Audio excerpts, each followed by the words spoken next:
Nope, nope, we're not yet.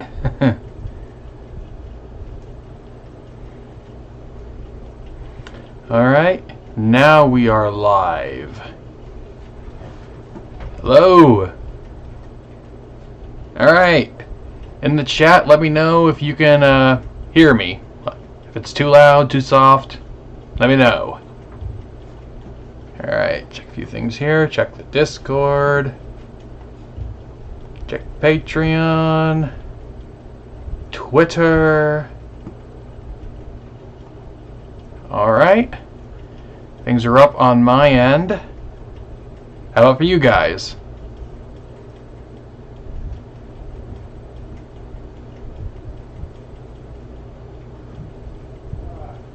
Alright, Shen Parte, I hear you loud and clear. Fantastic.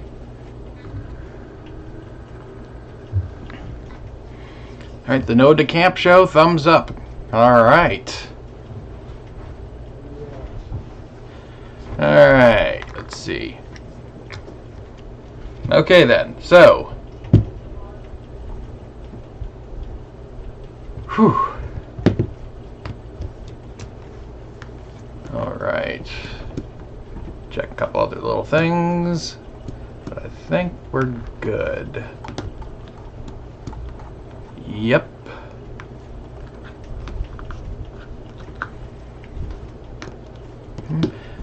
Alright, well, welcome to the few of you who are here. I think a few more will probably show up as we keep going.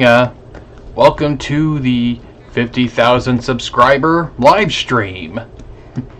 When I first started doing live streams, this was the original intent behind them, was that, every time I hit a arbitrary subscriber milestone, I'll do one of these things. And then I started experimenting last year during the lockdowns with them, and it was alright, but it's just decided, after a while, it just wasn't, the trade-off didn't feel like it was worth it at the time, but I still wanted to do it for stuff like this, or perhaps publishing much bigger videos. So that's the policy for streaming on YouTube.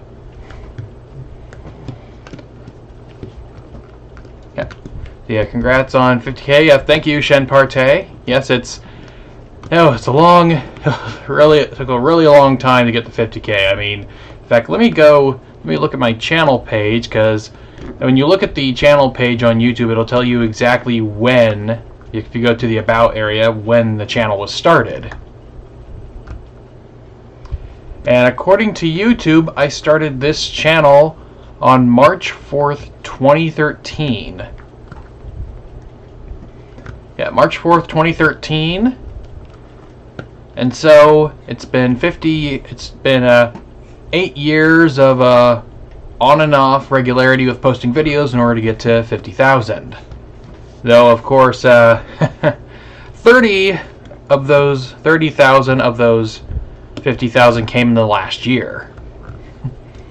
That's why I have to give a begrudging thank you to Quentin Reviews for the video getting to for this channel getting up to 50K. It's like his content gave me like 20,000 of my 50,000 subscribers at least. Yeah, like I posted my I really can thank like a single video for the level of success that my channel has right now, and that'd be the History Channel video. Yeah, the What Ruined the History Channel video. I uploaded that on March 26th of last year. It was the first video I uploaded. After the lockdowns happened. And let's see here. Quentin Reviews. When did he upload his first History Channel videos? Quentin Reviews. History Channel. Alright.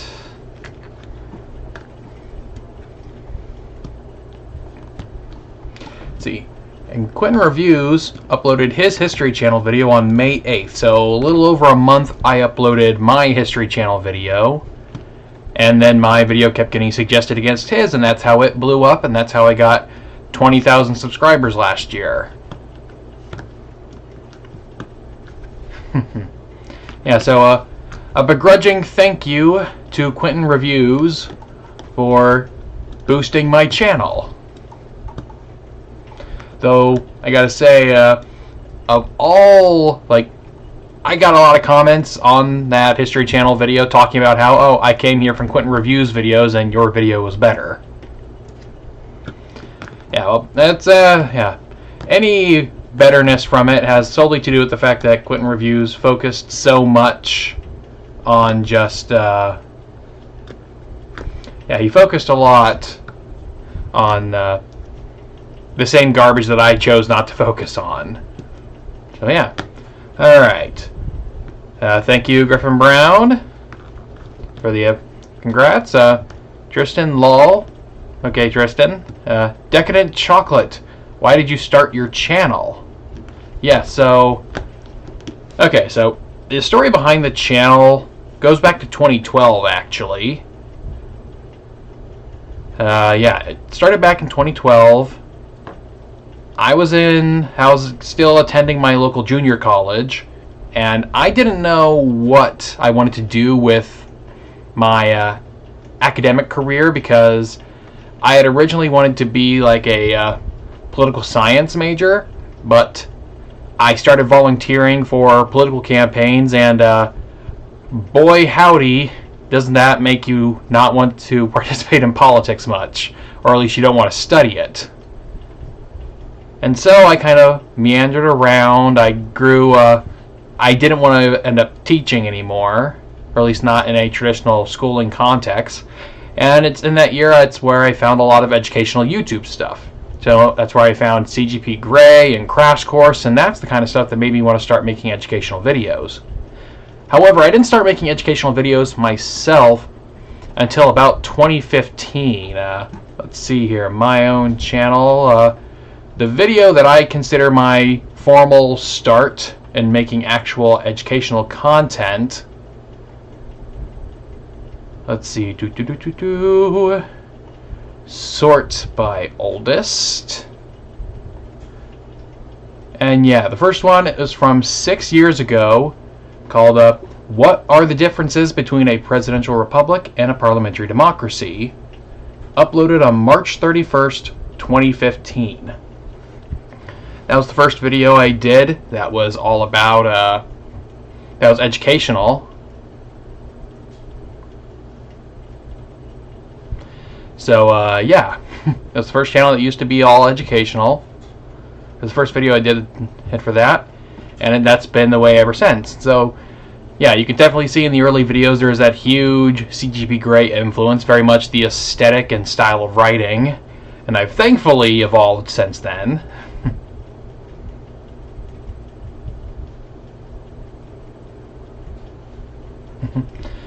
Yeah, let's see. Yeah, you did your video on History Channel much better. Yep, thank you, Shen Parte.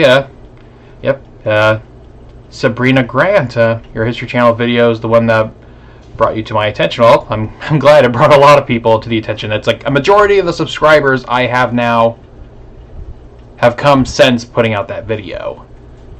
Let's see. Sam Patton, congratulations, 50K. Thank you. Yep, and plus you one-up Quentin, making simple and sweet. That was the hope, you know. It's like I gotta tell you, like that History Channel video was in production hell for months, because I was originally trying to create a history of the History Channel, but no one had written anything about the history of the History Channel. No one. It's like every article I found that was about like the History Channel, like it was entirely content focus based, and it's not that that's not something you shouldn't look at for like a subject like that, but limiting it to just that kind of stuff gives you exactly what you got from Quentin Reviews' video, which is basically beating the same dead horses over and over again, and I didn't want to do that.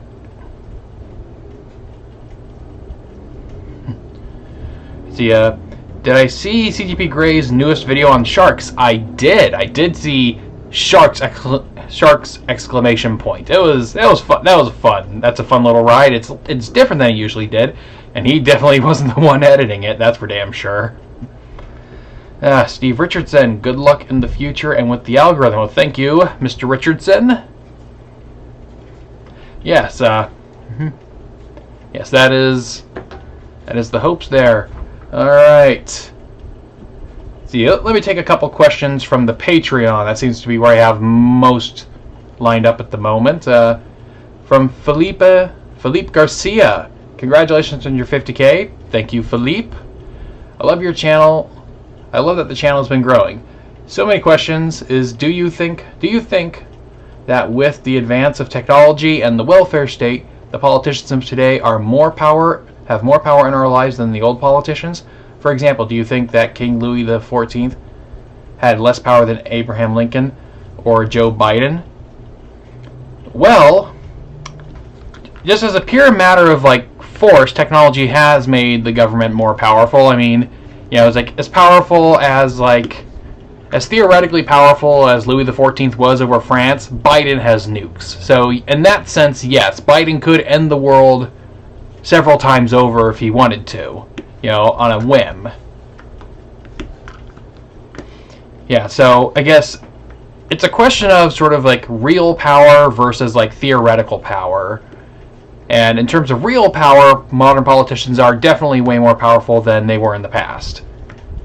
Theoretically, however, there is supposed to be more restrictions on Joe Biden than there were on Louis XIV, but of course in practice that's not really the case. Since in the past you were limited by there were more material limitations on what a ruler could do. There are far fewer limitations on that today.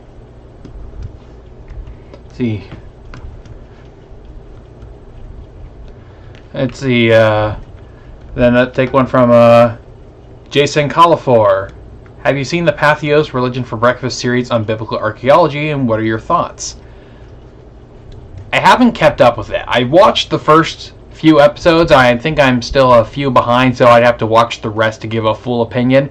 Unfortunately, archaeology has never been my strong suit when it comes to historical reading. I just have a hard time fully grasping all the stuff in archaeology. It's I don't know how true any of this is, but historians are trained to work with the written word and not with the material thing. Because an archaeologist will dig at a site, find some kind of statuette that looks like a voluptuous woman or something, and they say, oh, this must be a fertility goddess or something. And I'm like, I mean, sure, it could be. It could also just be tactile porn or something. I don't know. And that's just one of the difficulties I have with archaeology. It's not that archaeology is all guesswork, but there's still probably more guesswork in archaeology than there is in history. See, another one from Jason Califor right underneath it. Useful Charts recently did a video on who wrote the Old Testament. What theory do you ascribe to?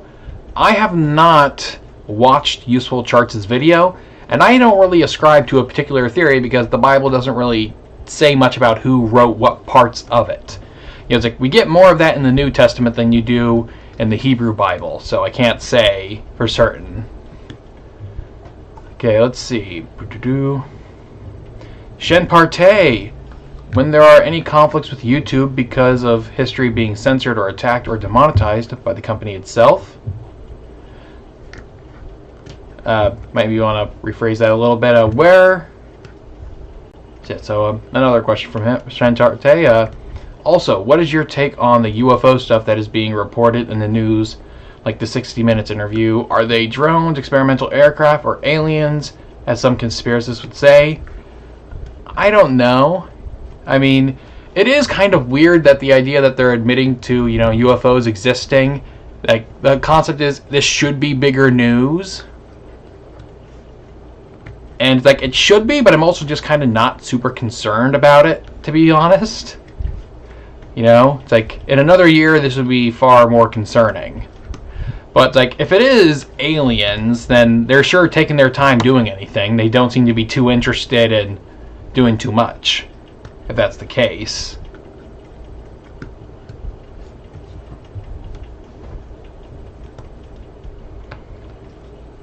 See, alright, James Dorman. I'm newer to the channel.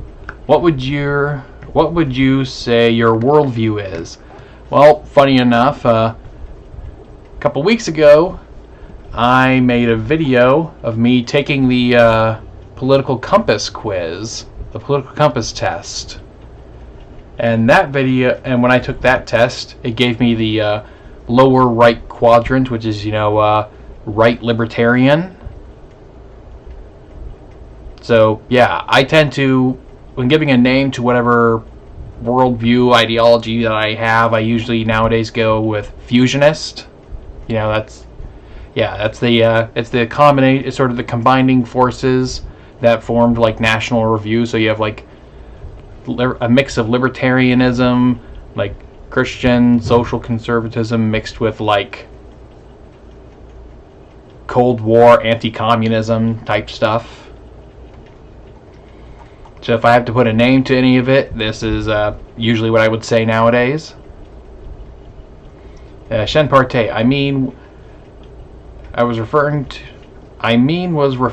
was your video being demonetized by YouTube or being censored for wrong reasons? I don't know. It's like I don't get demonetized too much nowadays. Nowadays I don't get demonetized too much. It's like the last video I have that's been demonetized was I have to go back a ways to find the most recent demonetized video. It'd be my John Calvin video. The video I made about John Calvin last year for Project France is not monetized, but that's not because of YouTube. That's because of a copyright claim. So so let's see. When was the last video I had that was... I've had lots of videos that were demonetized upon initial upload, and then upon review they were remonetized. So yeah, let's see. My video on the Kurds from late 2019 is also not monetized, but that is also from a copyright claim. So I guess the last video I had that was truly like demonetized was the trailer for the Kurds video. Yeah, the trailer for the Kurds video is limited. Yeah. Otherwise, before that, it was a video I made about predictions about Adolf Hitler made during World War II. That video was demonetized. But otherwise, yeah, I don't really deal too much with demonetization nowadays. The bigger concern, of course, is history content being suppressed in other ways. And that I can't say. Yeah, it's like for all of the cynical historian's complaints, for him it's a lot to do with, I think in his circumstance, it has a lot to do with the fact that he talks about a lot of violence. Yeah, so for him it's about a lot of violence. I think that's the issue he's facing. Let's see. Take another question from the Patreon. And, oh boy, Devin has left a lot of questions. Okay, let's start with the top. Okay, how will the critical race theory affect history? How do you think it will be looked back upon, and will it stick around?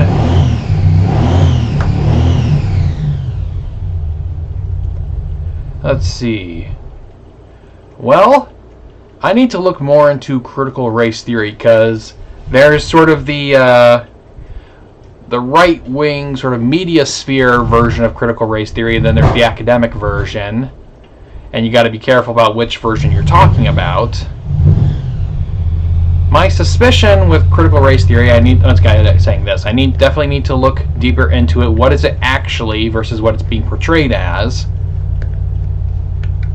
And my suspicion is that there is a reasonable version of it, but that reasonable version isn't the one that's being trumpeted by activists. And so it becomes another situation where people are talking like they're not talking to each other, they're talking about each other, but they're talking about straw men of each other. And so that is what I'm thinking is probably going on. but I don't know. It's something I need to look more into myself to give you a better answer. Let's see. DJ Thompson, it's probably drones, intel collection by other nations, by probably sympathetic to U.S. enemies. The acknowledged existence is probably to... Oh, okay, I think that's talking about the UFO stuff. Garrett Allen, what's your opinion on the current conflict in the Middle East between Israel and Palestine? Well, it's not really a conflict between Israel and Palestine because there is no nation of Palestine, for one. It is a conflict between the state of Israel and several Palestinian terrorist groups. Currently, of course, the one causing the most troubles is Hamas. You know, Hamas are genocidal terrorists that took over Gaza in 2005, and well, they're a bad actor. They're the ones constantly starting every conflict. Like every conflict that erupts between Gaza and Israel over the last 16 years was started by Gaza. It was started by Hamas firing rockets onto Israeli civilians, then Israel doing what any normal country would do and retaliating and trying to take out, their ability to keep firing rockets. It's a normal reaction, and that's what Israel wants to be. They want to be a normal country. And so, yeah, Hamas are the bad guys in the current conflict. It's like you can't compare. You can't compare a group of genocidal terrorists who fire rockets indiscriminately into civilian populations and then hide behind their own civilian populations as a human shield. And who are also known to fake a bunch of, like atrocity photos. That's something that they're also known to do. So, yeah. Hamas are the bad guys. Shen Partey, what do you think is going on with the Gaza Strip? And what is BDS, and how far are you into the video series about both left and right-wing violence? Well, I don't think I ever had a video or series planned about the violence of either side. I have a video series about like the American right planned, and talking about like the nature of right-wing political violence was one of the things I was going to address in that series. As for what's going on in the Gaza Strip, simply put, as I said before, Hamas is causing all the problems. Israel would have no excuse to go into Gaza Strip or fire or make any kind of military strikes into Gaza were it not for Hamas constantly provoking them. And Israel responding to those attacks is perfectly normal. See, Sam Patton, biker bar? You're probably talking about the loud noises in the background. No, there's just people. Yeah, my dad is in the garage right now, and he works with cars a lot. He's a engine guy, and he likes his old, gas-powered vehicles.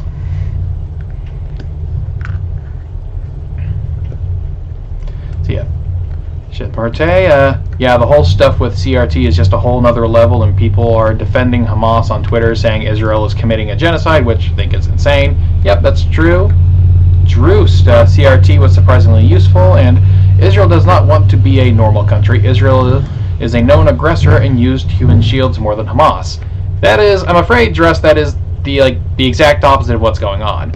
It's like Hamas doesn't warn people before they fire rockets indiscriminately into civilian populations.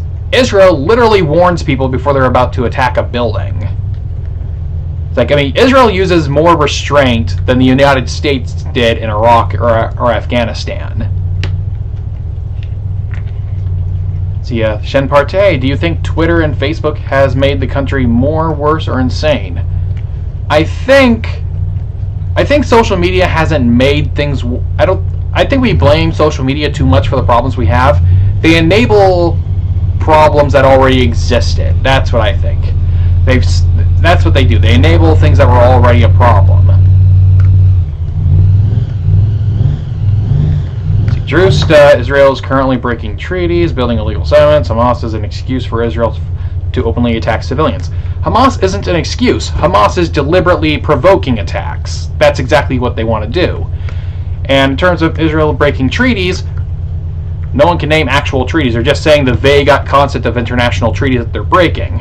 Plus, What treaties has Israel signed with the Palestinians? None, because there's no Palestinian state.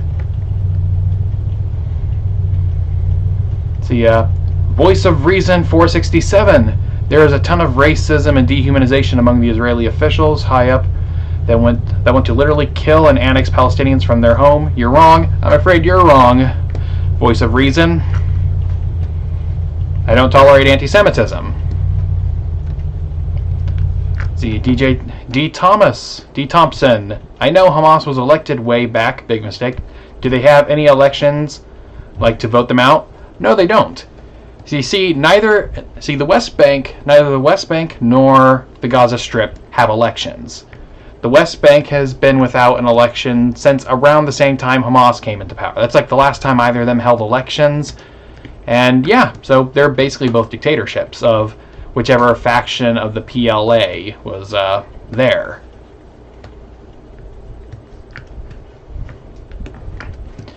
See. Yeah. Alright, so yeah, this looks like there's a comment war about Israel in the comments. I'm more or less done with that. I'm not going to waste my time discussing why Hamas is the bad guy. Literal genocidal terrorists are the bad guys. That's pretty easy. Now, we'll get to a few more questions from the Patreon. Jesus Christ, Devin. Okay. What historical figure do historians rarely talk about that you find interesting? Calvin Coolidge. Calvin Coolidge is like one of the best presidents that never gets talked about, and I hope to talk about him sometime later this year. Who are you hoping would run against Trump in the Republican primaries? Oh gosh, I don't know. That is a huge mess that's going on. That is just a big mess in the GOP right now.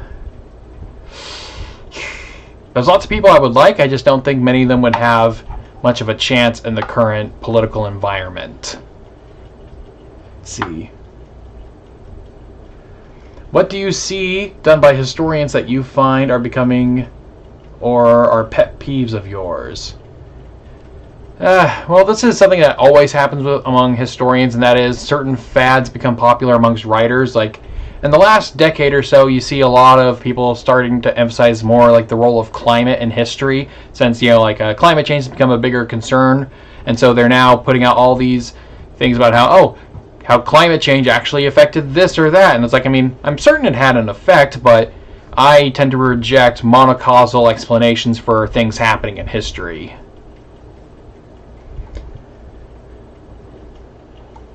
Let's see, one more question, then back to the chat. Both a theological and historical question. Will Americans ever find a way to forgive each other and themselves? I don't think so. Right now there's no incentive to forgive. There are no incentives to forgive. Alright, back to the chat. Alright, Ben, congratulations on 50,000. Thank you, Ben. Saint Thought Wheels, congratulations. Thank you. Shemparte, who did you vote for during the 2020 election? I voted for the Libertarian candidate. Since I live in California, California was going to go for the Democrats, no matter who the Republicans elected or who the Democrats elected. They're going to go there by like 20 plus points anyways. So I usually protest vote the Libertarian, since I didn't like Trump.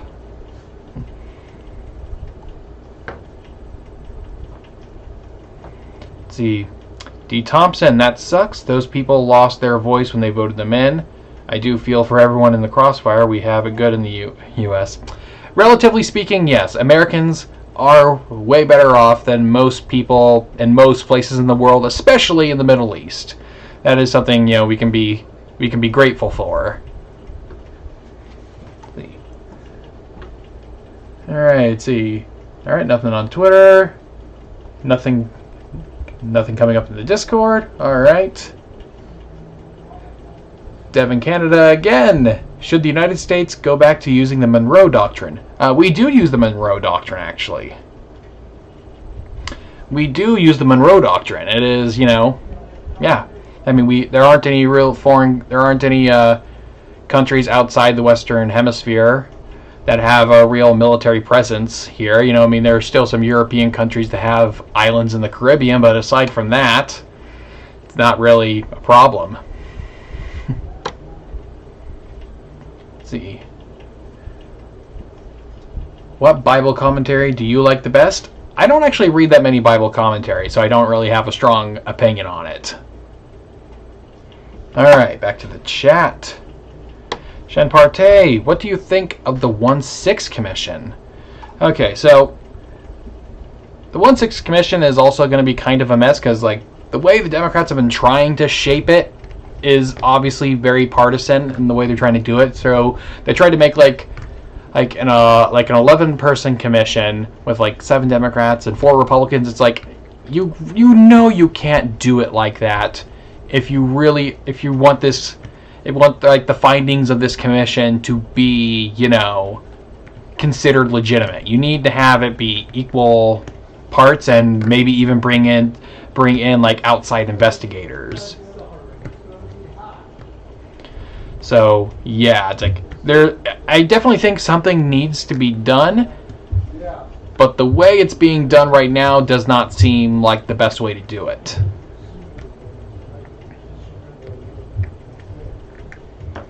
So yeah, Ben, do you know anything about supposed elections being canceled in Palestine? I can't say anything about supposed elections. I just know that they haven't held any elections in like over a decade. It's been at least over a decade for the West Bank, and the Gaza Strip hasn't had an election since they voted in Hamas. So, you know, yeah, they don't have representative governments, and that's the last thing I want to talk about with them. Marcus Bisma, do you think all Confederate statues should be removed? My feeling on the Confederate statues is if you leave them up, then there needs to be additional information added, like added additional plaques giving the historical context of why this particular statue was put in. You know, like Atun Shea has a neat video on his channel where he looks at various statues around New Orleans of like Confederate statues, you know, going around New Orleans looking at Confederate statues, saying like, okay, like how, like what was like sort of the motivation behind each individual statue, because different statues will have slightly different historical circumstances. There was like a lot of them that were put up like between like the 1920s and like the 1950s are definitely more, they were more about Jim Crow and sort of emphasizing that kind of message to blacks living in the South. So I think if you're going to keep them up, have sort of like give a plaque about the historical context of why that was put up and educate people and let them know. Otherwise, I'd say, you know, I don't like just people coming in and tearing down statues. Just, you know, I mean, just go through if you want to get rid of them, then go through the proper, you know, legal, political process of getting rid of them, you know. Otherwise, you have these people tearing down statues of Robert E. Lee acting like they're, you know, liberating Baghdad from Saddam. Danny Spanks, how do you think the Civil War within the GOP ends? I don't know. Because here's the thing. The GOP Civil War could be a lot worse if the Democrats played it a bit smarter. Because, like, if Biden and his administration played more to the political center, then they would force a rift within the GOP between the moderates and the Trumpists. And unfortunately, the GOP isn't doing. Unfortunately, the Democratic Party isn't doing that. Instead, they're, you know, in many ways, the Biden administration is overstepping any kind of mandate it could supposedly have, and because of that, they're giving sort of Republicans a reason to rally. You know, it's like Biden is going to get rid of such and such through executive orders, or they're going to pursue this other policy, and that's motivating the GOP to, you know, get their shit together enough to, you know, stop some of the stuff he's doing. So, yeah. Shen Partey, do you think the 1-6 Commission will get a graphic novel like the 9/11 Commission, Warren Commission, or most recently the Mueller report that was put out a couple of years ago? Yes, that was a real thing. I can't speak about the graphic novels for those. I mean, someone will do something with it. I don't know what. And of course, right now, only the House has passed something for the commission. It looks like it won't be passed in the Senate, and so any kind of 1/6 commission will be mostly restricted to, I think, the House, which is, of course, currently just barely held on to by the Democrats. And I guess the concern I have with that commission, especially if it's as partisan as Nancy Pelosi is trying to make it, it'll basically be seen by half the country as just not being about the actual attack on 1/6, but rather just be the GOP is bad commission, is how it'll be interpreted, and that's how a lot of it will read if it remains as partisan as it sounds like it's trying to be made. But once again, I hope for smarter heads to prevail in that. Angron, the angriest boy. Think we'll ever get away from Wilsonian interventionism? I don't know. It's hard. Because much of the international order today is based on Wilsonian interventionism. And it's this weird thing, because like, if we want to get away from it, the United States has to pull back. But if the United States pulls back, you are leaving room for countries like Russia and China to assert their authority in parts of the world. And fact of the matter is, Russia and China are objectively worse than the United States is when it comes to like human rights and whatnot. So, there's a price to be paid.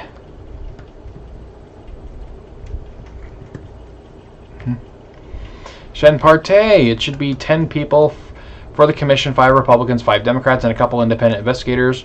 For I don't know. That's just my take. I think that's what a competent head of the House of Representatives would do. The problem is Nancy Pelosi doesn't want to be the head of the House of Representatives. Nancy Pelosi wants to be head of the Democratic majority in the House of Representatives.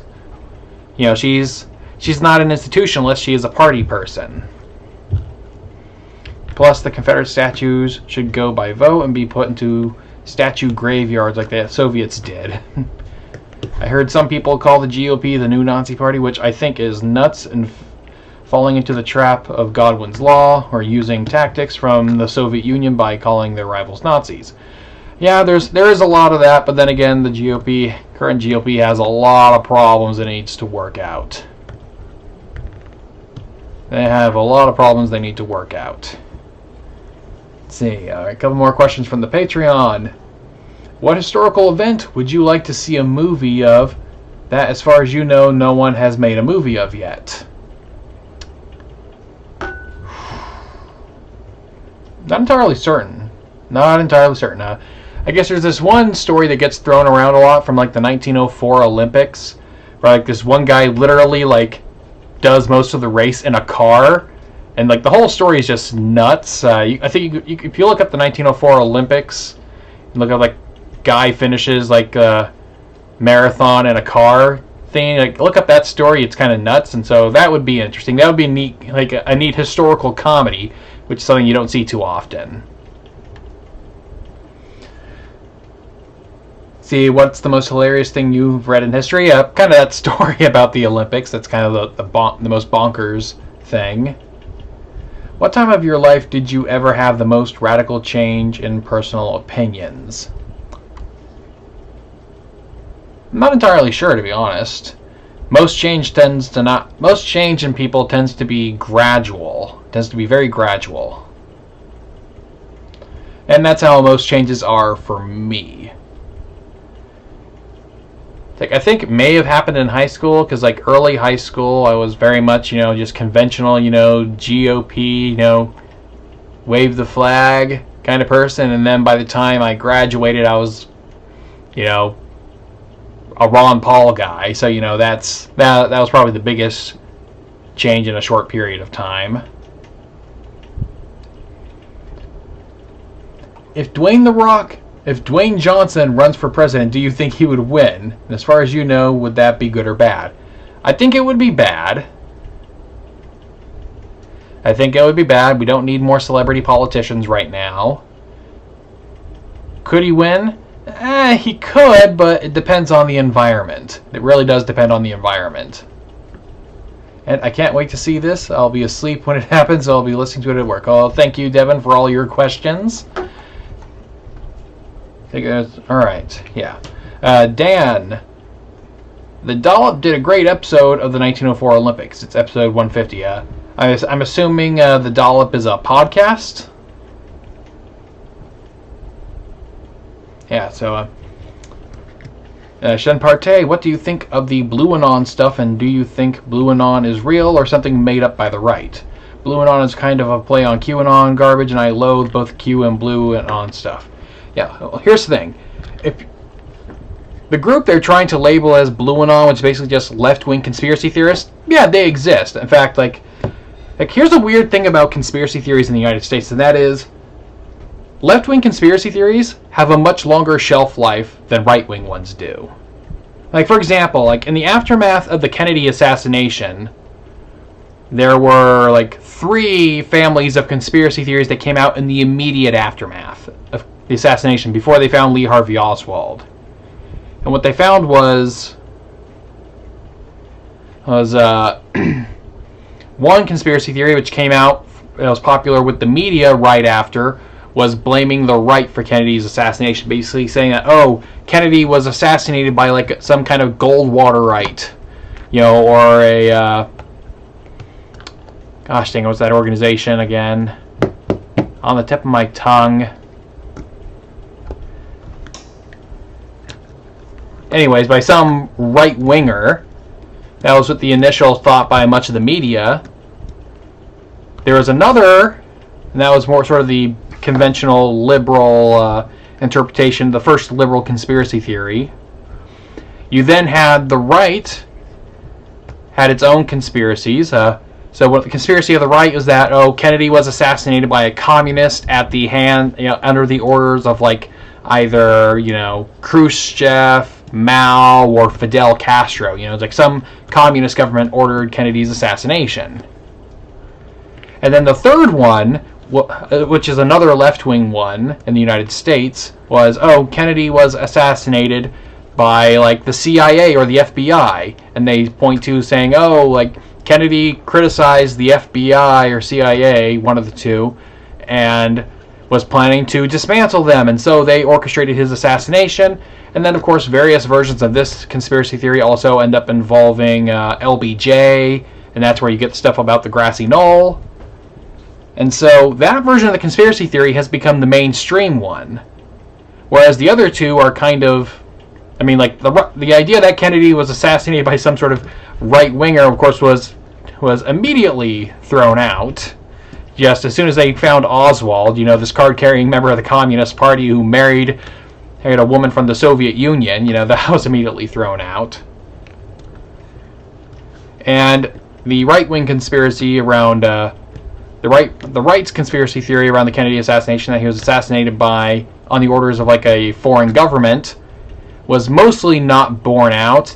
You still hear some echoes of it in places, but that's mostly dead. And so it's the conspiracy that, oh, the CIA or FBI orchestrated the assassination of Kennedy is the mainstream quotation marks conspiracy theory around the Kennedy assassination. And that's the one that both left-wingers and right-wingers today, left-wing conspiracy theorists and right-wing conspiracy theorists, both, you know, like attach themselves to that conspiracy.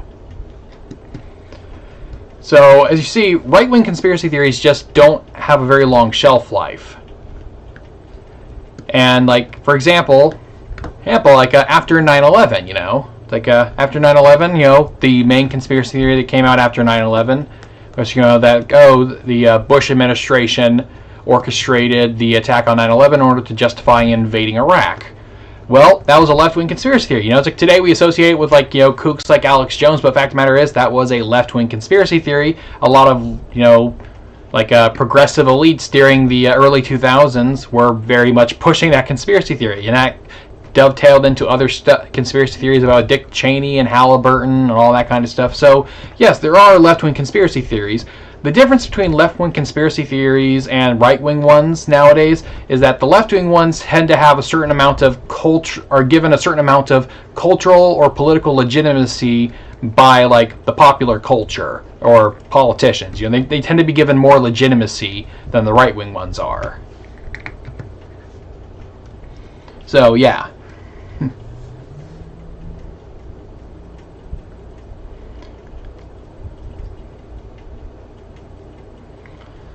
See.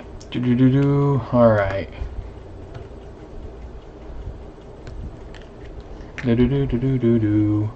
Alright, so people are debating in the chat. That's fine. Just don't go too crazy here.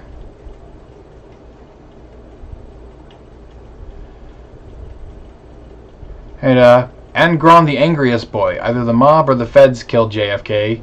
Pissed them both off. Yeah, I don't know. Once again, very basic. I tend to think that Oswald did it of his own accord. He may have been ideologically motivated, but I think he ultimately was acting alone. Just that Oswald was kind of the ultimate, you know, like, he was just sort of the perfect figure for a conspiracy theorist, because he had, like, connections with everyone who wanted Kennedy dead. So it's like, you couldn't ask for a better assassin for conspiracy theories. Stalking horse, lies, all lies. Everyone knows the Fed assassinated Kennedy. Wink. Yep. Oh boy, I've heard that share of it. Yeah. Yeah. The idea of the Fed assassinating Kennedy is another one of those left-wing conspiracy theories, or at least it originated on the left and then got appropriated by groups on the right later. And that's what happens. And that's what happens with a lot. All the long-lasting conspiracy theories tend to come from the left. You know, the left is basically the left is better at making conspiracy theories than the right is, because they make conspiracy theories and then the right later adopts those conspiracy theories as their own. Let's see. Sabrina Grant. I personally feel the Louisiana mobster Marcello had a finger in this conspiracy. There are a lot of people who think it may have been the mob because, like, Kennedy had members of the mob dropped into the middle of, like, a South American jungle or something. So it's not that the motivation wasn't there, it's just that there's not enough connections, you know?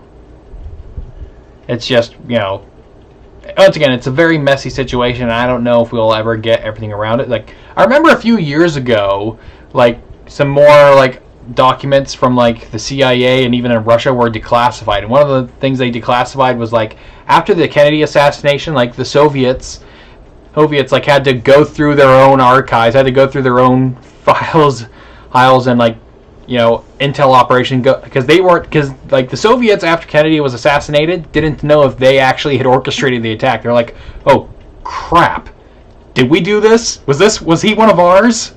We didn't know, and so they had to conduct their own investigation just to make sure that, like, you know, Oswald wasn't acting on orders from some rogue KGB agent or something.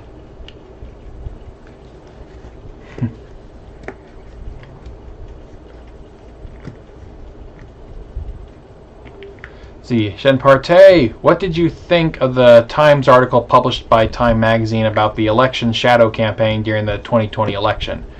And where were you when you heard of the riot insurrection of 1/6?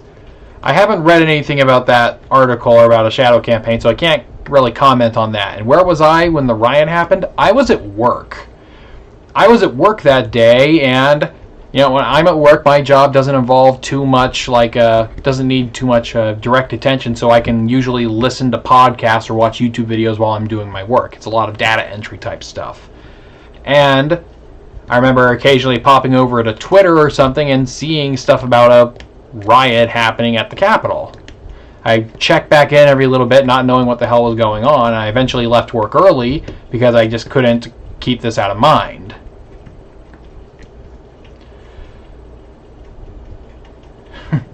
John Ward, my favorite was the theory that Michael Sweet was Ted Cruz.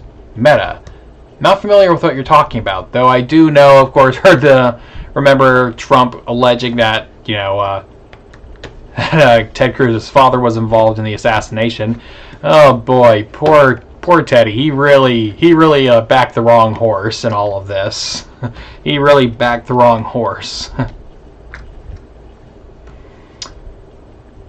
Angron the angriest boy. Like, this is the safest election in history, but the last one was definitely hacked by Russia.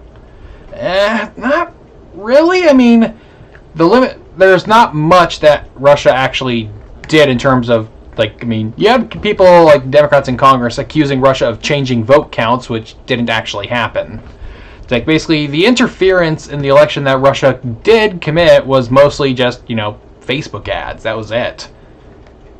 Fact of the matter is, the Facebook ads they saw, of Satan arm wrestling Jesus, it's yeah, trust me, it's those ads didn't convince anybody. If seeing a picture of Jesus arm wrestling the devil made you think I should vote for Trump, you weren't going to vote for Hillary Clinton.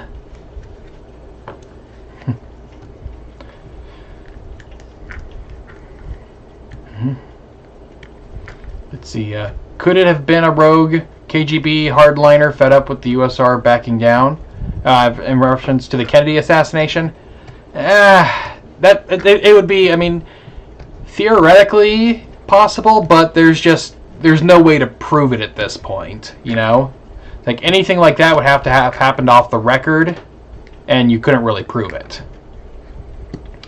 Alec Leeper, what do you think the historical legacy of 1/6 will be? Is it going to have this 9/11 legacy that the mainstream media wants it to, or will it fade to irrelevancy? I don't know. I honestly don't know what the legacy is going to be. I don't really think it won't have a 9/11 type legacy, mostly because, 9/11 is easier to have a national narrative around it, because it was a foreign enemy that attacked the United States. But 1/6, this was Americans trying to overthrow the American government, basically. So this is something different.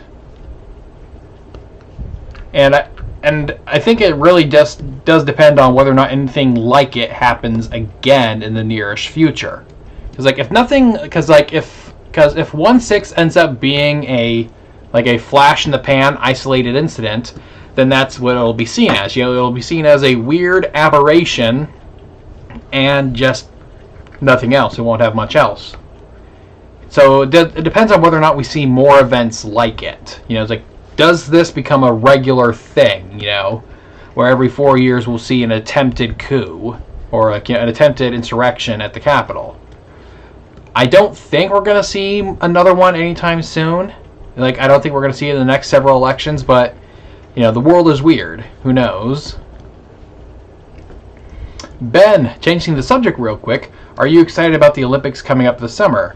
Do you think the IOC will be able to ever adapt to changes in safety, health, and athletes protesting?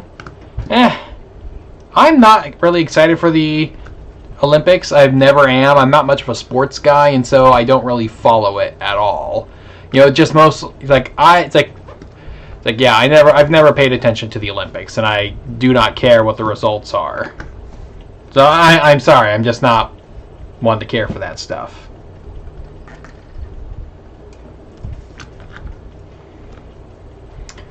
John Murphy, your knowledge on the JFK murder is incongruous with the forensic facts. You are one spreading conspiracy, man. I'm telling you the truth, I don't know what to tell you, John.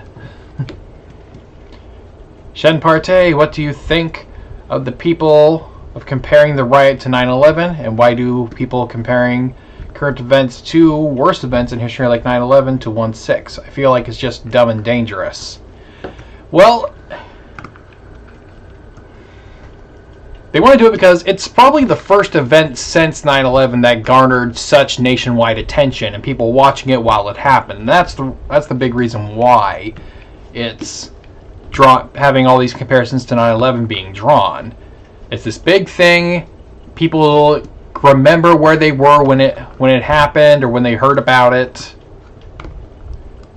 and it's possibly changing the political landscape. Like 9/11 has basically irreversibly changed the American political landscape for better or worse. And 1/6 may very well do that, but that's going to depend on what happens next. Angron, we won't have a 9/11 legacy for the simple reason that both sides really don't have much love for politicians or governments in general, minus the statists. Yeah, well, no. The reason it will be harder for a 9/11 type legacy is because it's one side of the political spectrum being, demonized rightly or wrongly. Like I said with 9/11, it's easier to have this be to be sort of a big public memory legacy because it is, we can say, oh, it was this foreign bad guy. But for 1/6, it's going to unfortunately become very partisan. And both sides are doing their just damnedest to make sure that we don't get a good investigation for it. Let's see. Alec Leeper, what do you think of the idea that the right just adopts the left's ideas of a few decades ago rather than sticking to concrete principles? Well, there is some idea to this. Like in the Trump years, we have seen a number of intellectual figures on the right basically starting to embrace like the New Deal liberalism. And Jonah Goldberg at the Dispatch had an interesting article a few weeks or a couple months ago where he talks about, in reference to the new right, referring to sort of the Trump right, in which he said basically the new right, same as the old left. Comparing, a lot of Trump era, a lot of the policies that the Trump supporters are trying to push, or at least the people who are trying to intellectualize Trump's policy ideas. A lot of people have been trying to intellectualize Trump's policy ideas, family policy, industrial policy, trade policy kind of stuff. And basically, when you look at a lot of it, apparently there's a lot of similarities between that and policies that the Democrats were endorsing back in the 1980s. People like Dukakis and Mondale were pushing these ideas of industrial and family policy. And so there is something to the idea of, the right just adopts the left's policies of a few decades ago. And so that is something that's an idea worth looking at. I'm not sure how far back you can actually, pull that. I'm not sure how far back you can go and have that model work, but it at least works somewhat right now. See, also Alec Leeper, I've seen a lot of recent criticism of the right doesn't hold its ground and we're always moving leftward incrementally.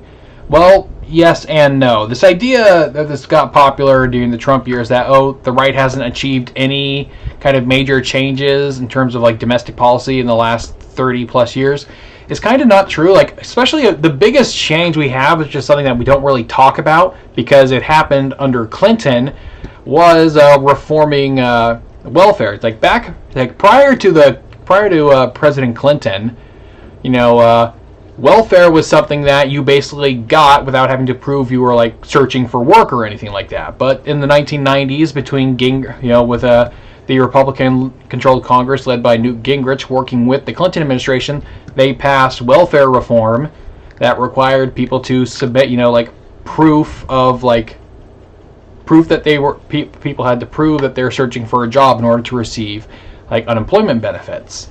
And that is a pretty big change to what was happening prior to that. It added a much bigger hurdle to get onto and stay on the program. Of course, right now we're seeing the potential removing of that, but that's going to depend a lot on what the Biden administration can get through and what individual states, more particularly blue states, attempt doing on their own.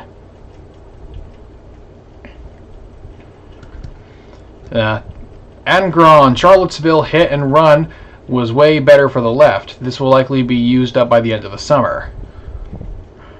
Well, I don't know. The left is much better at holding on to the benefits of random acts of political violence than the right is. Because remember in 2017, the same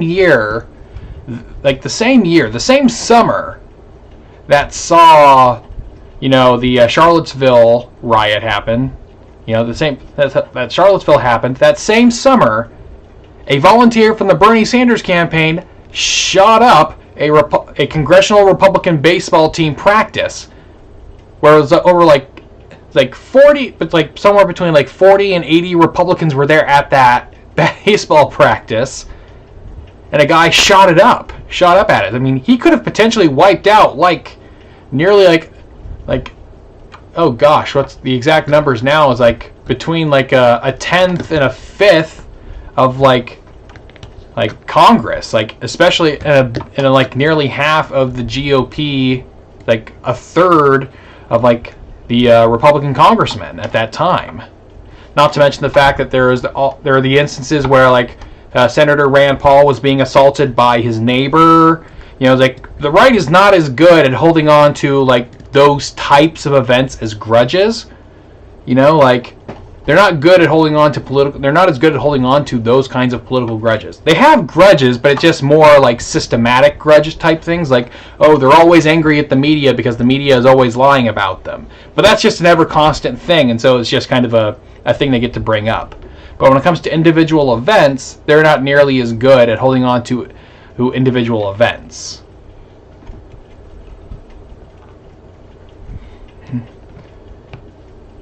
So yeah, Thunder Horse. Have you read The French and Indian Wars by Walter Bornemann? Thoughts if so? I have that book. I have it. I've read parts of it. I have not read the whole thing, so I can't give a full review of it. But it's on my bookshelf, I think. So yeah, I need to get around to reading it eventually. Alright, Sabrina. I'm with you on the Olympics normally. I could care less. However, the gymnastics is great. I'll check in for that. Well, I hope you enjoy it. Luke Salazar. Hello there, Luke. I can't stay long, but I wanted to come by to remind everyone that Jeffrey Epstein didn't kill himself. Alright. Yep. Well, good to stay on brand there, Luke. Good to stay on brand. Alec Leeper, do you subscribe to the popular notion that DeSantis is a lock for the 2024 nomination? He seems to be uniting every faction of the Republican Party. If it won't be him or Trump, who do you predict?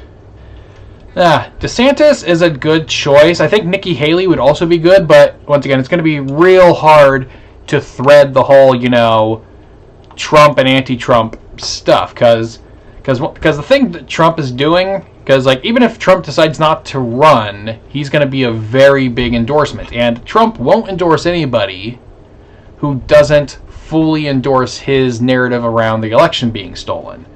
But anybody who embraces, the big lie as it's been touted about the election, anyone who goes and embraces the big lie will probably lose the general.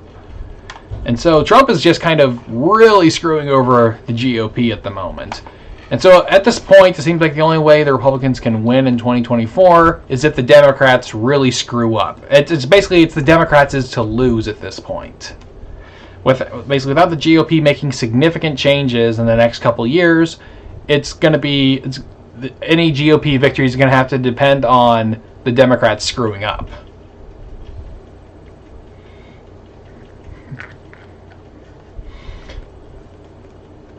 Shen Partey, what do you think of the guards lying about Epstein just broke a couple days ago? I haven't looked too much into it, but I'm still convinced that Epstein most likely killed himself.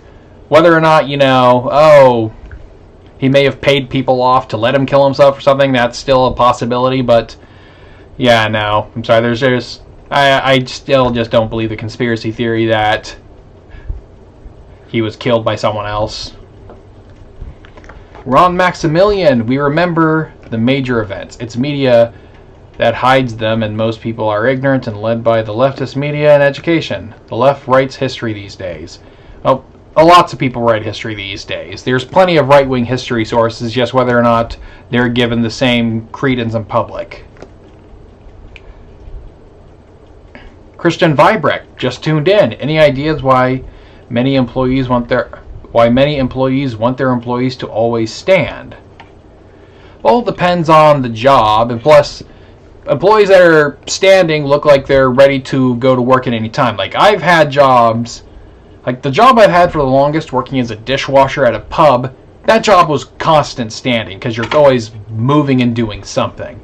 A worker who's sitting down seems less approachable by customers, and it also feels like, because it also feels like for the employer, he feels like he's not getting the full work out of him, because the employer is paying you $10 an hour, whether or not he makes any money from you, is paying you like whatever the wage of your state is, or whatever the agreed upon wage. He's paying you that much an hour, regardless of whether or not your labor earns him that much money. So he wants to get something out of you. And so if you work like in the food service industry, like I did for a long time, then of course there aren't really breaks. You just, you gotta sweep. It's like if your main job isn't around, then you should be cleaning something.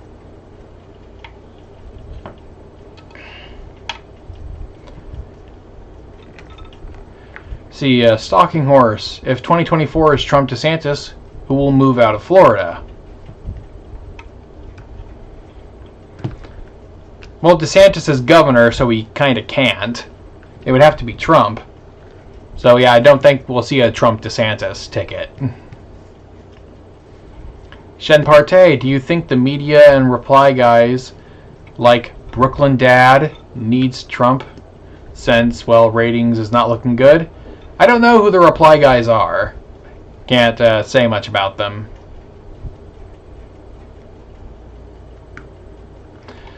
Also, why is it called the big lie to begin with? The big lie, so Trump's narrative about the 2020 election is that it was stolen from him by Biden through numerous conspiratorial means.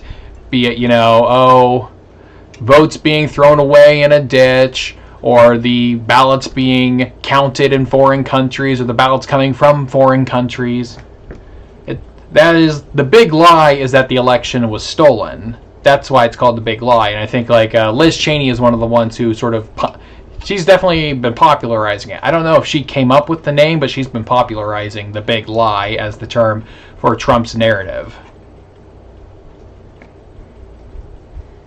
Alright, Luke Salazar, I appreciate you reading of my comment. To ask a serious question as a follow-up to one of my comments on one of your videos surrounding Islam, why is it that you reject the idea that Muhammad wasn't a real person?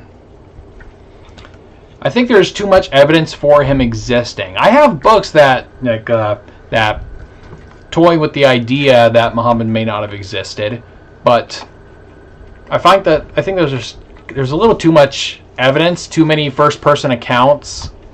It's like if you're going to reject the kind of evidence for Muhammad's historical existence, then you're going to probably have to reject some of the ones for Jesus as well. And of course, Jesus obviously existed. So basically, as far as I'm concerned, you can't really reject the existence of Muhammad without rejecting the existence of Jesus. That being said, I think there are other sort of revisionist Islamic history ideas that are a little more plausible. The idea that like early Islam may have actually been more similar to Christianity than modern day Islam is pretty interesting, and one I would like to look into at some point.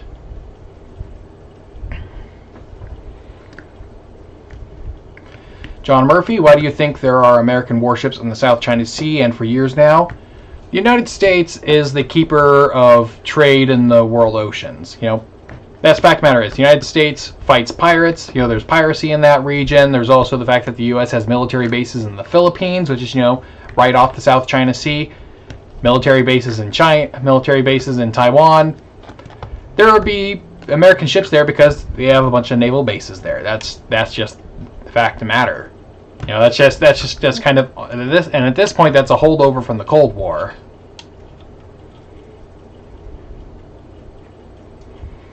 Shen Partey, couldn't they choose a different name than the Big Lie since it has connotations to the Third Reich and Nazi Germany? And I think that's actually one of the reasons why they use that. I think that's one of the reasons why they're using it. Is the connotations with, Nazi Germany and the Third Reich. It's like almost kind of like a stabbed in the back type thing.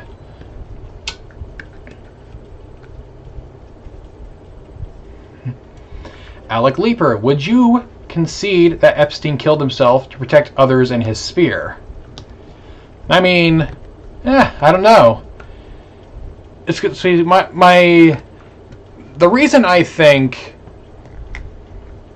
he probably killed himself is because there's no way Epstein was getting out of there alive. You know, it's like Epstein was either going to be killed by another prisoner or be killed by the state.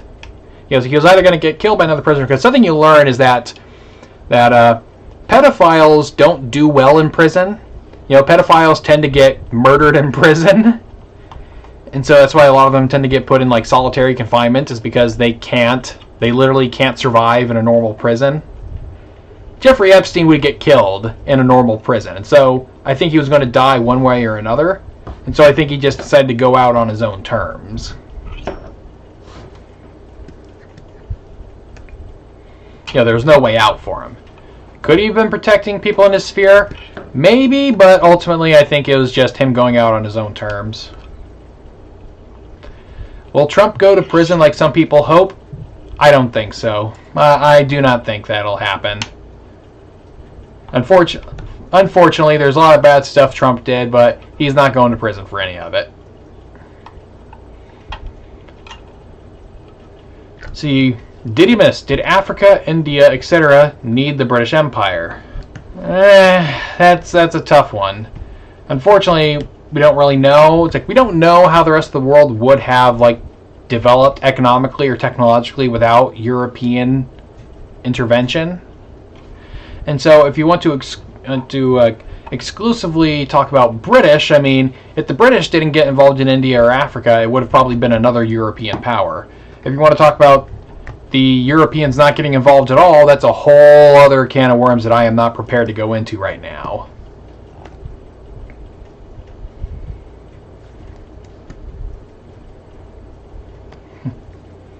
Thunder Horse. Could Alexander have conquered Arabia? I personally don't think it was possible. I don't know if it was possible. It just definitely wasn't practical. It's like, why? There's nothing there. There's nothing there he would have needed. You know, it's like sand. Who needs all that sand? And like petroleum wasn't useful yet, so there's really nothing they could have done with it.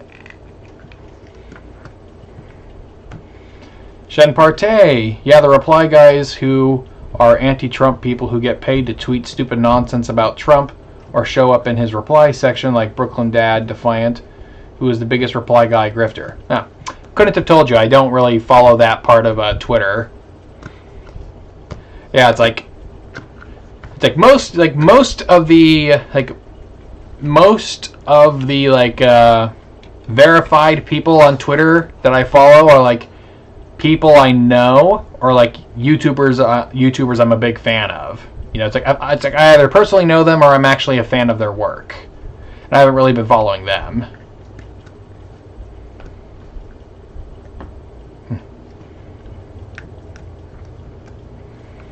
Christian Vibreck, do you believe that Girls' Last Tour does a good job of depicting life in a post-apocalyptic world? I haven't seen Girls' Last Tour. It's on one of my it's in one of my queues for one of the streaming services I have it in. I think it's probably on my Netflix queue, if not like my Funimation queue or something. So I haven't seen it, so I can't tell you. Let's see. What do you think of Mormons just in general and their beliefs? Well, growing up, my parents were part of the church choir. You know, like for those who don't know, my family's Lutheran. And so my parents were part of the church choir. It's something I remember my dad sometimes saying growing up, a joke about, you know, the Mormon Tabernacle Choir. You know, it's often been called, you know, America's choir. And one thing he often said, you know, is like, that's one hell of a choir going to hell. Yeah. So, Mormons are nice people. I've never met a Mormon I didn't like, but they can also be, like, aggressively polite, and that can be off-putting sometimes.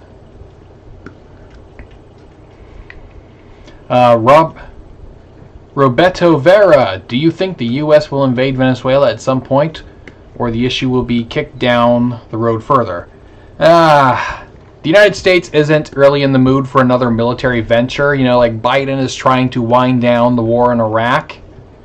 Oh, he's trying to wind down the war in Afghanistan. We've been trying to wind down the war in Iraq in the Middle East for a while. So I don't think we're really in the mood for like another And we're definitely not in the mood to like repeat Vietnam, which is what Venezuela would be similar to. Yeah, no, I think the Venezuela situation is going to have to be like turning the military against, it's going to be turning the military against the government is the only way that's going to come to an end. Let's see.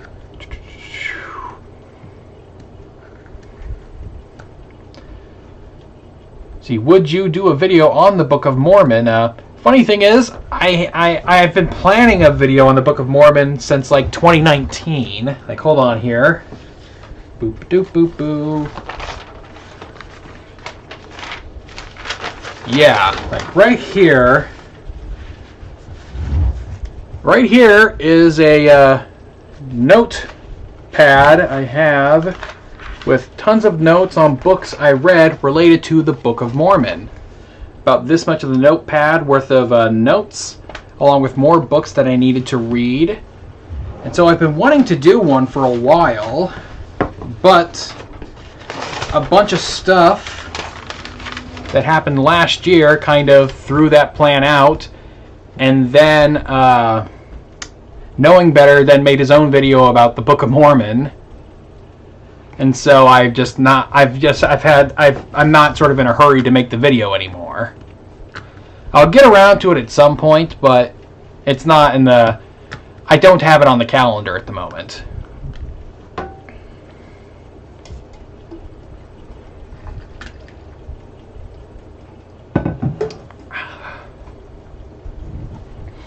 Alright, let's see. John Murphy, ever since the end of both world wars, America is the military superpower, but China built a wall not to keep people in, rather to keep people out. They have never invaded, yet warships are pointed at them. China has invaded places, it's just never been super deep and never been for super long. That's largely because China has a hard time controlling its own country, so it can't really go much further out. Basically, China's current borders are about how much it could realistically control. It's like there have been times where they've controlled like Mongolia and Korea on top of what they control now, but they haven't controlled much more. It's not a lack of will, more a lack of ability on their part. Didymus, could the U.S. have simply keep its treaties with the natives and treated them like domestic dependent nations? Well, yes and no. It's unfortunately one of the things with the American relations with Native Americans is that, Anglo-Americans wanted land. That land was all out west where the Native Americans were. It's unfortunate, just sort of naked greed, unfortunately, but that's just kind of the case. It's like the only system that I think could have possibly helped was like something what the British did with the Maori down in New Zealand, in that with the Treaty of Waitangi in like 1840, like in the early 1840s in New Zealand, the British government basically signed a treaty with the Maori tribes, basically saying that, okay, it was like basically granting them certain rights to their lands and saying basically that if anybody wants to, like basically the tribes can only sell their land to the crown, to the British government. If the United States had a similar policy with Native Americans, you could have possibly seen a better result. But once again, even the way the Treaty of Waitangi was implemented in New Zealand didn't, prevent all the taking away of Maori land either. So, and plus the fact of the matter is that by 1840, the United States is well on the way of, populating the interior of what is now the United States. So it would have been really hard to do that without a lot of deliberate planning early on, and not knowing what the ultimate result would have been. Christian Vibrecht, final question. Do you believe the National Guard is a good choice for young adults who can't find steady work?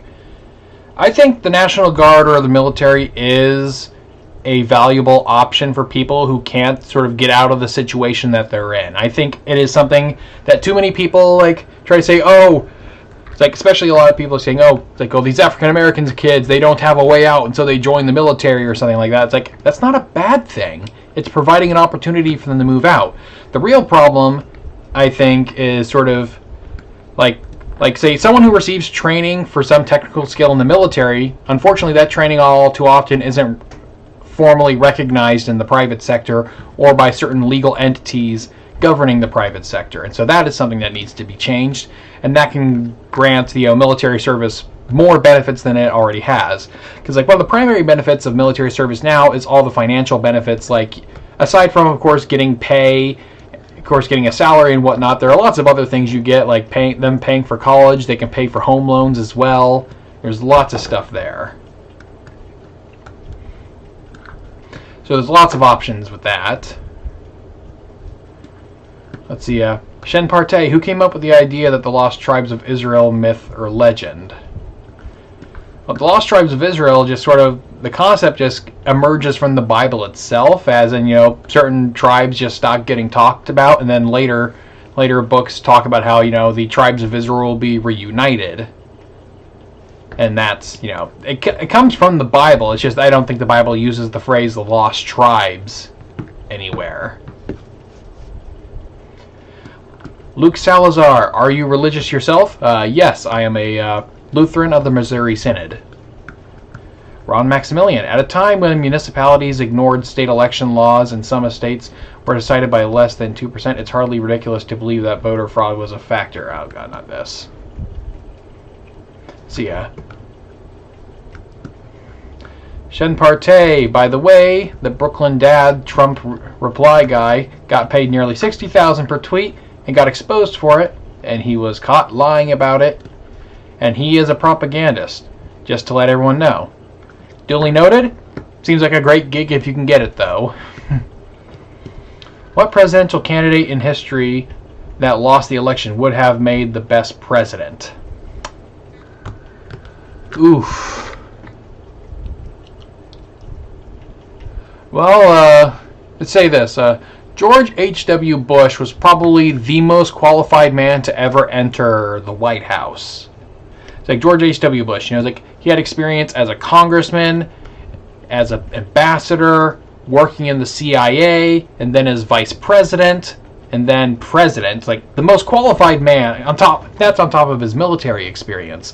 So he was like the most qualified person to ever enter the White House. And him losing in '92, I think, was a great shame. But people vote with their wallets when things are bad. Let's see, Thunder Horse. If the revolution failed, do you think the natives would be in a better position, at least slightly, in the British Empire? I don't know how much of a better position they would actually be in, to be honest. Because Americans were breaking the rule for the proclamation line of 1763 prior to the revolution starting. They were already breaking that rule. And so I can't imagine that line being held forever. Shen Partey, what do you think of the Derek Chauvin trial? Did you think he would get all 3 charges or just 1 charge? And what did you think of the juror being caught lying about where he was? I don't know anything about the juror situation you're talking about. I think the Derek Chauvin trial was ultimately the right decision. I think the problem with the Chauvin trial was that there's no situation under which he would have gotten what we could call a fair trial. I think because every one of those jurors saw the riots that happened last year after George Floyd was initially murdered. Everyone saw what happened. Everyone knew what could possibly happen if Chauvin wasn't convicted. And so I still think it was the right decision. Decision was made there, but it was the right decision made under just kind of a lot of duress. A decision made under duress, even if it was the right decision, was still made under duress.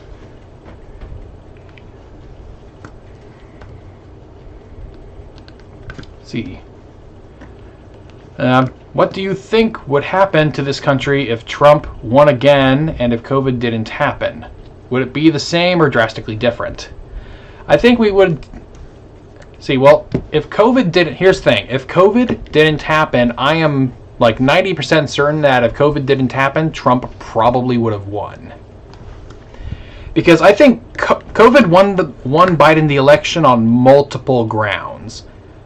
For one, it won him the election because, you know, the economy went south real fast after, you know, governors and local governments started locking down their economies. And when a bunch of people are out of work, a bunch of people are out of school, yeah, like no incumbent president, I think, was going to survive that. And so that's one thing, you know, it just made everything look bad. The other thing is that COVID also won Biden the Democratic nomination. Because I really do think without COVID, there wouldn't have been this great urge to get the Democratic primaries over with already. You know, it's like I think more candidates would have stayed in the race, thereby sort of weakening Joe Biden's potential vote gaining. Is basically there is a real chance that Bernie Sanders could have won the 2020 Democratic primaries. And if Bernie Sanders was running against Donald Trump, Trump would have won. You know, it's like you would have had this, because you could tell the Trump campaign's entire strategy for the 2020 election the whole time was, okay, we're going to be running against this socialist Jew who wants to, you know, redistribute the wealth, you know, socialize the means of production or whatever. Basically, we're going to go around just saying, hey, look, this socialist wants to ruin our amazing economy. And that would have been his winning strategy, and it probably would have worked. But COVID made the Democrats sort of, you know, get in line and support Biden, and it made everything worse for Trump.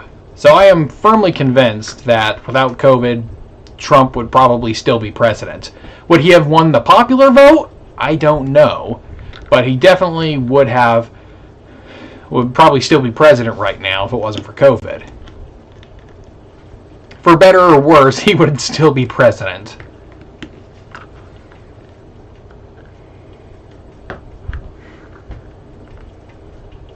Let's see. Yeah, the juror was an activist who lied on the questionnaire and was at the Lincoln Memorial protest. Don't forget, there were riots at Brooklyn Center during the trial. Yeah, that wouldn't surprise me. Have you seen the docuseries Race to the White House? Each episode covers a presidential election and has a great variety from Taft v. Wilson to Eisenhower v. Stevenson on HBO Max. Highly recommended. I might watch it if I get a chance. I don't have HBO Max currently, so I can't watch it at the moment. But I'll keep it in mind. Shen Partey, would the riots have played a role during the election? I don't think the George Floyd riots would have happened without COVID. Because here's the thing, the riots occurred 2 months into lockdown. People were crazy. I remember at the time, people were crazy and frustrated, had nothing to do. They couldn't go to work, they couldn't go to school, they couldn't go out and have fun. And then suddenly they had an excuse to go out. And so a lot of people used the George Floyd protest just as an excuse to get out of the house and socialize and gather, and in opposition to what health experts were saying. And then some health experts sort of cheated a bit and just said, oh no, this is fine, this isn't dangerous or whatever, which sort of ruined their credibility with a good chunk of people. And so but without COVID, I don't think this would have happened that way. I think without COVID, I think the George Floyd incident would have been more like Ferguson, in that it would have been more or less relegated to being a local series of protests and riots rather than a nationwide one.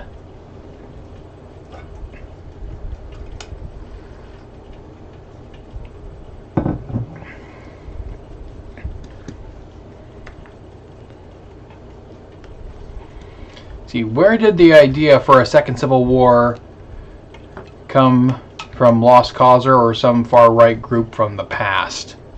Well, Lost Causers and other Southern sympathizers have had this concept, the South will rise again, which is probably the first idea of Second Civil War, and then it gets memeified by certain segments of, like, 4chan-y right, by the 4chan right or something. Can't say I've done too much research into the Second Civil War idea. I know it's been around and it's popped up from time to time in various forms. Thunderhorse, do you think our presidents will go back to 2 terms, or will we have more of a whirlwind? I don't know. I'm of the impression that we will probably think... I'm honestly not sure. Like, because when Trump first won the 2016 election, I thought we were going into a period of, like, the era of bad feelings where we're going to have a bunch of one-term presidents. But I don't know. I don't know anymore. Didymus, what do you say to people who say that the mainstream Dems are center-right? I'd say that to anyone who says that the mainstream Democrats are center-right, I would say the people saying it are far-left. I'd say the people saying it are far-left. The people who say that the mainstream Democrats are center-right are the same people who think Bernie Sanders is a moderate. And he's not. Shen Partey, they turned a blind eye to it. Alec Leeper, who is the most underrated president other than the God King Calvin Coolidge? William Henry Harrison, but you die in a month, you don't get a chance to ruin stuff. Gotta say, you can respect a lot of that. Shen Partey, why did Grover Cleveland run twice, and should we consider him a 2-term president? Grover Cleveland is a 2-term president. It was 2 non-consecutive terms, but it was still 2 terms. And he ran again because, he felt like he could still win, and he did. Plus, I have to double check. To see if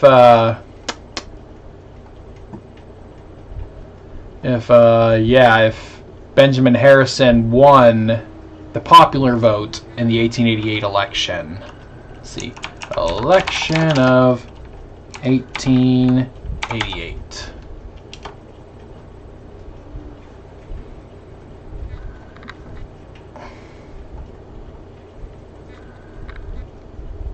And, so Grover Cleveland won the popular vote in 1888. Now, he won the popular vote by, like, less than a single point. It was by less than 100,000 votes, so it was by less than a percentage point. But but Grover Cleveland won the popular vote in 1888, but lost to Benjamin Harrison. And so he ran again in 1892 as kind of to make up for it. And that's why he ran again. Who is the worst American president in your opinion? Depending on the day, it's a toss-up between Woodrow Wilson and FDR. Most days I'll say Woodrow Wilson, but sometimes I'll say FDR, just depending on what have I been reading lately. It's like if I've been reading books about, like, FDR and the New Deal, I'll probably say it's FDR. Or if I'm not reading stuff about FDR, I'll probably say Woodrow Wilson. Alec Leeper, what figure in American history that ran for president would have made the best one? Well, if it's someone who didn't become president, I like Barry Goldwater, but unfortunately he just didn't have a chance. Not running against, the assassinated Kennedy's successor.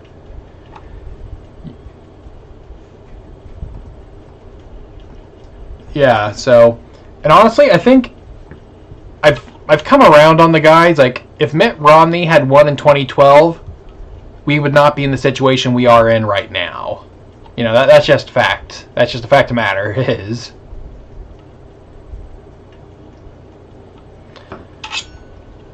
Again, Thunder Horse, bro, what? It's Andrew Johnson. Andrew Johnson wasn't in power long enough and didn't have enough power to do much damage. Woodrow Wilson had 8 years.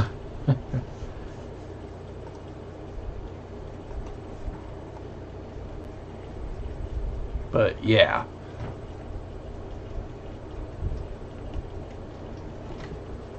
So, yeah. Let's see. Boop boop ba doo.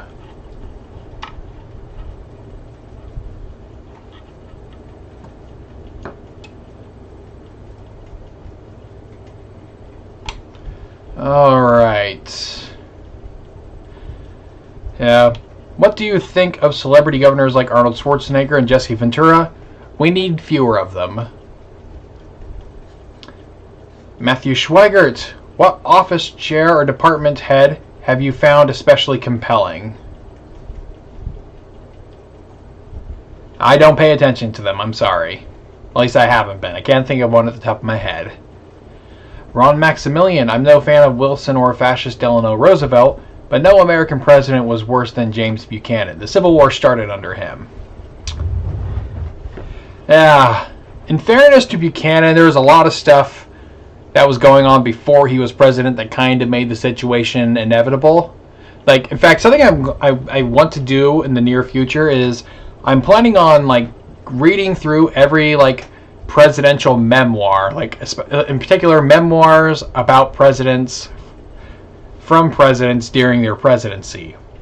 And as it turns out, the first presidential memoir ever published was from James Buchanan in 1865.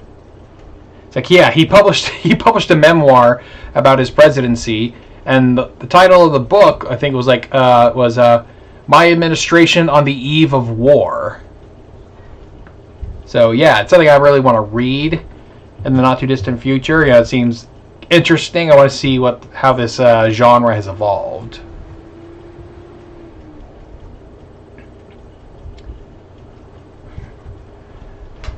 Yeah, so Thunder Horse, True IG. Buchanan was a flawed president. Indeed, he was.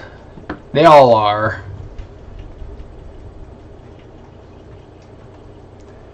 They all are. Boo boop ba doo boo doo. All right. Let's see. No more questions on the Patreon. All right. I think that's all covered up. Anything on Discord? Nope.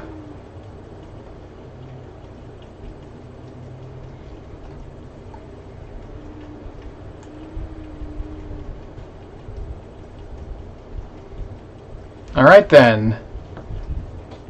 Alright, any more questions in the chat? Oh, okay. Got a bunch of ones. Andrew Johnson screwed up Reconstruction, which had huge negative consequences. As a historian, do you find the path to war an inevitability? Well, I don't know. There's these two competing, like, forces in your head when thinking about this. On the other hand, on one hand, it's like there's lots of forces moving towards things. Like, no, that's not the way to describe it. I don't know. It's just like, I think conflict of some kind is unavoidable. It's just the form that conflict takes can vary. And in the past, it was more likely to be violent war. In the present, it's less likely to be violent war, but still, you know, some kind of conflict is happening. And so long as conflict is possible, war is always possible.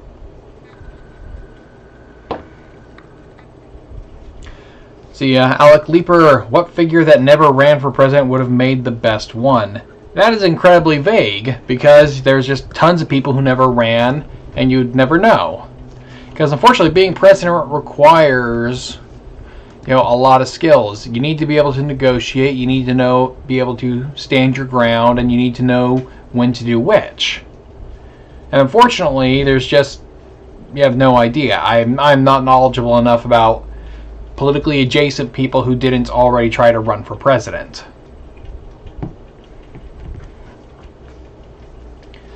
Let's see. Who do you think will be the next superpower? The People's Republic of China or some other country like Russia? I don't think either of them are going to be the next superpower, because one of the problems, one of the limitations China has on being like a superpower is that it's only able to really project power in one direction. That's out into the Pacific. In contrast, the United States is like the ideal superpower because we have the ability to project power across east and west, across the Pacific and the Atlantic. China can only really project in one direction because it's harder to project power across land, especially when a lot of it is mountainous, desertous, and barren, like China has, with its borders to Central Asia, India, and Russia.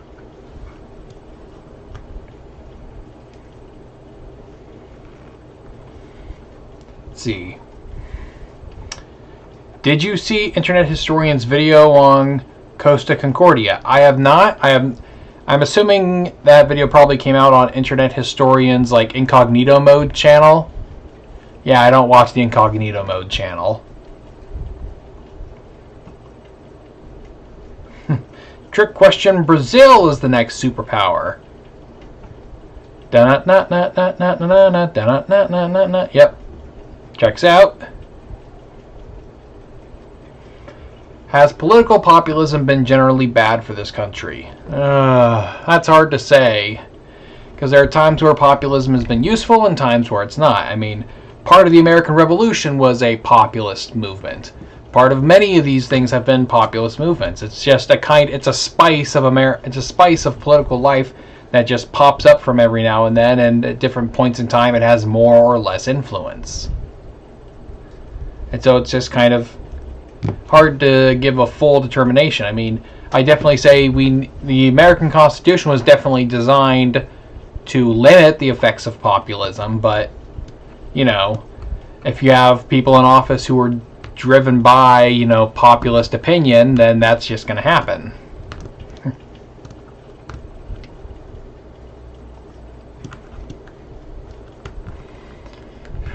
All right. All right. Well, I think I'm gonna wind down the stream and bring it to an end pretty soon. I just want to tell you before some upcoming stuff. My next video is going to be coming out this Thursday, and starting in June, I'm going to be doing a month-long experiment where I'm going to be live streaming on Twitch. I'm going to be live streaming myself editing videos, doing some video-based research, you know, watching stuff, and also maybe a little video gaming depending on what the schedule is. I see myself live streaming on Twitch Mondays, Tuesdays, and Wednesdays from about 7 p.m. to 9 p.m. Pacific Standard Time. And so if you're interested in all that, that'll be available starting sometime in early June. And so I'm afraid this is where I am going to bring the stream to an end. Thank you all very much for watching. Thank you for the 50,000 subscribers. And I'll wish you a good night.